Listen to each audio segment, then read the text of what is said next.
First, I had observed that the same day that I broke away from my father and friends and ran away to Hull in order to go to sea, the same day afterwards I was taken by the Sallee man of war and made a slave. The same day of the year that I escaped out of the wreck of that ship in Yarmouth Roads, that same day year afterwards I made my escape from Sallee in a boat. The same day of the year I was born on, that is the 30th of September, that same day I had my life so miraculously saved 26 years after, when I was cast on shore in this island, so that my wicked life and my solitary life began both on a day.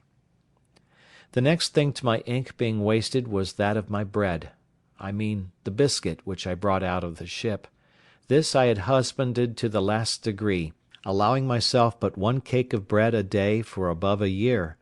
and yet I was quite without bread for near a year before I got any corn of my own, and great reason I had to be thankful that I had any at all, the getting of it being, as has been already observed, next to miraculous.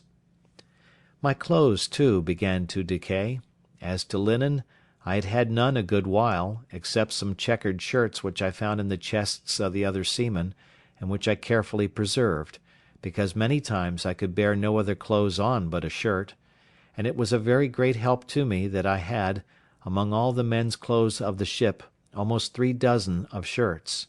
There were also, indeed, several thick watch coats of the seamen's which were left, but they were too hot to wear; and though it is true that the weather was so violently hot that there was no need of clothes, yet I could not go quite naked; no, though I had been inclined to it, which I was not, nor could I abide the thought of it, though I was alone. The reason why I could not go naked was, I could not bear the heat of the sun so well when quite naked as with some clothes on; nay, the very heat frequently blistered my skin; whereas, with a shirt on, the air itself made some motion, and whistling under the shirt was twofold cooler than without it. No more could I ever bring myself to go out in the heat of the sun without a cap or a hat; the heat of the sun, beating with such violence as it does in that place, would give me the headache presently, by darting so directly on my head, without a cap or hat on, so that I could not bear it; whereas, if I put on my hat it would presently go away. Upon these views I began to consider about putting the few rags I had, which I called clothes, into some order.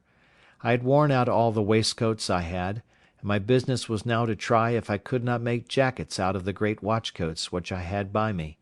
and with such other materials as I had; so I set to work tailoring, or rather, indeed, botching, for I made most piteous work of it. However, I made shift to make 2 or 3 new waistcoats, which I hoped would serve me a great while; as for breeches or drawers, I made but a very sorry shift indeed till afterwards. I have mentioned that I saved the skins of all the creatures that I killed, I mean 4-footed ones, and I had them hung up, stretched out with sticks in the sun, by which means some of them were so dry and hard that they were fit for little, but others were very useful. The first thing I made of these was a great cap for my head, with the hair on the outside, to shoot off the rain, and this I performed so well, that after I made me a suit of clothes wholly of these skins, that is to say, a waistcoat, and breeches open at the knees, and both loose, for they were rather wanting to keep me cool than to keep me warm. I must not omit to acknowledge that they were wretchedly made, for if I was a bad carpenter, I was a worse tailor. However, they were such as I made very good shift with, and when I was out, if it happened to rain, the hair of my waistcoat and cap being outermost, I was kept very dry. After this, I spent a great deal of time and pains to make an umbrella.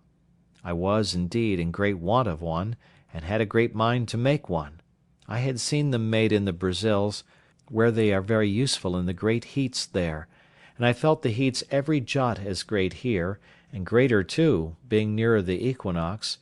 besides, as I was obliged to be much abroad, it was a most useful thing to me, as well for the rains as the heats.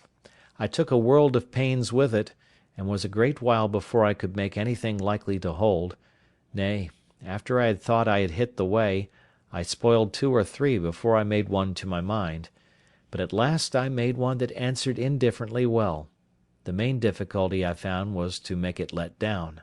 I could make it spread, but if it did not let down too, and draw in, it was not portable for me anyway but just over my head, which would not do. However, at last, as I said, I made one to answer, and covered it with skins, the hair upwards, so that it cast off the rain like a penthouse, and kept off the sun so effectually that I could walk out in the hottest of the weather with greater advantage than I could before in the coolest, and when I had no need of it could close it, and carry it under my arm. Thus I lived mighty comfortably, my mind being entirely composed by resigning myself to the will of God, and throwing myself wholly upon the disposal of His providence. This made my life better than sociable, for when I began to regret the want of conversation, I would ask myself, whether thus conversing mutually with my own thoughts, and, as I hope I may say, with even God Himself, by ejaculations, was not better than the utmost enjoyment of human society in the world? Chapter 10.